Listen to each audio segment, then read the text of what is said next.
Pellet gun की सियासी bullet में आज अड़ी देख रहे हैं आप। पहले यह खबर देखिए, पैलेट गन मामले में दिल्ली पुलिस दर्ज कर रही है एफआईआर। अज्ञात के खिलाफ एफआईआर दर्ज की जा रही है।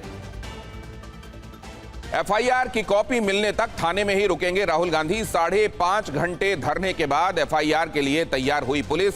अब भी थाने में ही मौजूद है राहुल गांधी। हमारे संवाददाता पूरे दिन आपको अपडेटेड रख रहे थे। उनके पास चलकर यह जानने की कोशिश करेंगे कि क्या अब एक कॉपी राहुल गांधी को और साहिल को भी, उनके परिवार के लोगों को भी दी जा रही है। इसके बाद क्या करने वाली है कांग्रेस, क्योंकि कहा तो यह जा रहा है कि साहिल सिर्फ अकेले जख्मी नहीं हुए, ऐसे 10 लोग हैं। 9 का इलाज लेडी हार्डिंग में हुआ, 1 का इलाज सफदरजंग में हुआ और आरटीआई के जरिए यह बात कही भी जा चुकी है। तो क्या बाकियों के संदर्भ में भी यह कोशिश होने वाली है, ये हम जानने की कोशिश करेंगे। कि इसके पहले 1-2 राउंड जब पुलिस वालों के साथ राहुल गांधी की बातचीत हो रही थी तो उनसे क्या कहा जा रहा था, लेकिन पहले उसके ये देखिए जरा। वो नहीं देख पाएंगे और इनके दिल के पास, बिल्कुल दिल के पास छर्रे हैं जो छुए नहीं जा सकते हैं। दिल्ली पुलिस ने कहा कि हमने छर्रे नहीं चलाए, तो एक ही सवाल है, अगर आपने नहीं चलाए तो किसी ने तो ये छर्रे चलाए होंगे।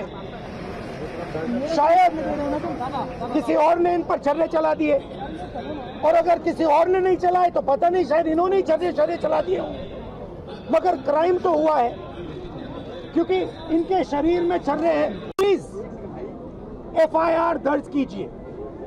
अंदर से हमें बताया जा रहा है कि देखिए ऊपर से ऑर्डर आया, एफआईआर नहीं हो सकता है। सिंपल सी बात है, जब तक एफआईआर नहीं होगा तब तक हम यहां से नहीं हिलने वाले हैं। हमारे संवाददाता जितेंद्र थाने के करीब से ही आप तक जानकारी पहुंचा रहे हैं, और इसके अलावा हमारे संवाददाता आनंद पांडे ये बता रहे हैं कि सरकार के खेमे में क्या चल रहा है। लेकिन पहले मैं जितेंद्र के पास जाना चाहूंगा। जितेंद्र, क्या एफआईआर की कॉपी मिल गई राहुल गांधी को?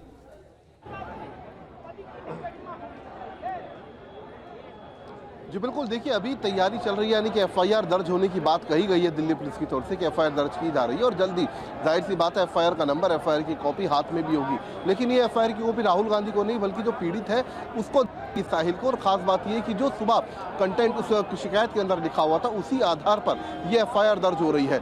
दिल्ली पुलिस पहले इस बात को कबूल कर चुकी है कि किसी भी तरीके का पैलेट गन चलाने का आदेश दिल्ली पुलिस के आला अधिकारियों की तरफ से प्रोटेस्ट के दौरान नहीं दिया गया था।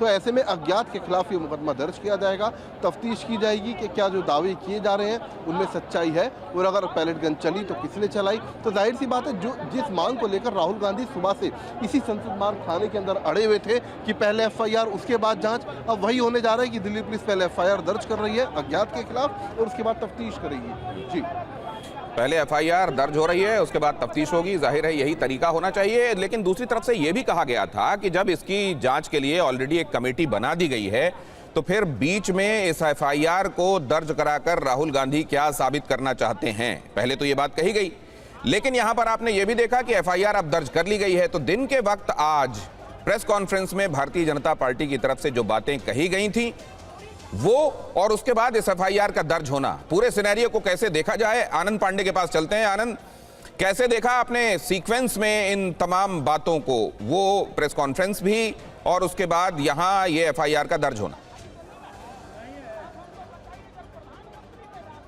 देखिए, एक बात मैं आपको और बता दूं, राहुल गांधी भले यहाँ पर धरने में बैठे हुए हैं पिछले 5-6 घंटे से, लेकिन प्रियंका गांधी भी थाने के अंदर ही है और लगातार जो है, जो वरिष्ठ पुलिस अधिकारियों से बातचीत हुई जिसके बाद ये एफआईआर दर्ज करने का फैसला किया गया। ये बातचीत प्रियंका गांधी की लगातार पुलिस के वरिष्ठ अधिकारियों से चल रही थी, यानी कि राहुल गांधी बाहर बैठे धरने पे और प्रियंका गांधी लगातार पुलिस के वरिष्ठ अधिकारियों से बात करने के बाद कामयाब हुई है एफआईआर दर्ज कराने में। तो ऐसे में राहुल के साथ साथ जो क्रेडिट है ये प्रियंका गांधी को भी जाता है। और दूसरी बात मैं आपको बता दूं, सरकार के लिए जाहिर तौर पे ये अच्छे संकेत नहीं है, क्योंकि एक बार और ऐसा लग रहा है कि सरकार जो है राहुल गांधी के सामने झुकती हुई नजर आ रही है। वो अलग बात है कि आप ये कह सकते हो कि ये दिल्ली पुलिस और उस साहिल के बीच का मामला है, लेकिन ये मामला जो है राहुल गांधी के आने के बाद ही इतना हाई प्रोफाइल हुआ और राहुल गांधी के यहाँ बैठने के बाद ही एफआईआर दर्ज हुआ। तो जाहिर तौर पे क्रेडिट राहुल गांधी को जाता है। लेकिन एक तर्क और है इसमें, बीजेपी के लिए भी इसमें एक राहत की बात ये हो सकती है कि आप राहुल गांधी से, कांग्रेस पार्टी से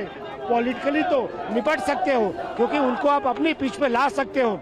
लेकिन जो ये कॉकरोच जनता पार्टी है या जो युवा है, उनका कोई नेता नहीं है, उनका कोई डायरेक्शन नहीं है।